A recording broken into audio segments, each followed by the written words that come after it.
Today I'm going to talk about social reliability and historical analysis. First thing to know, when you're studying past, you need to use valuable sources. But why? Because whether it's an object or a letter or maybe a written document, it's important to understand how this affects even small memories or history itself. Also, depending on the type, whether it's primary or direct or indirect, how this may affect our perspective of that event. Oh, I can understand now. Yes, let's look at an example.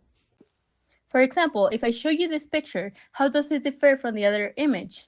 Both of these images are about my 15th party. One is an image of a recuerdito, and the other one is a photograph of me taking the balls.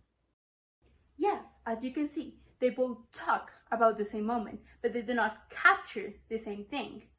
They're both different. Why? Because they both have different perspective and they have different aspects of this event. And this also shows how the way a source is created can influence in the way we interpret it.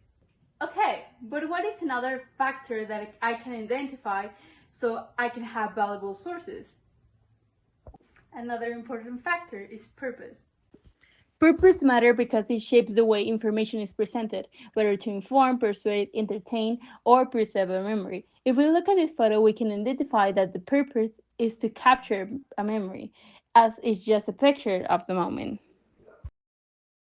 Sources can be biased, incomplete, or may only represent one point of view, so it's important to compare multiple sources and consider their limitations so we can get a more fuller picture and understanding of the past. Okay, you mentioned the limitation. What is that? What are the limitations of the sources?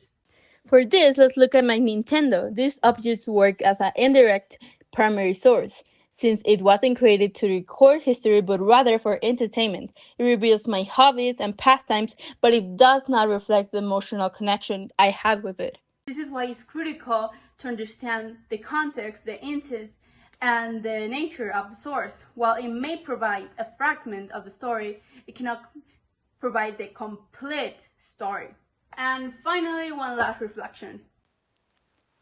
All these elements of the past contribute to recognizing my identity by showing how experiences and personal connections shape who I am. The Nintendo reflects my hobbies, interests, and sense of humor, while other objects, like for example the letter from my parents and the family photograph of my 15th party, highlight my childhood, family environment, and values. Together, these items reveal the traditions, emotional bonds, the traits that shape my character, individuality, and self expression.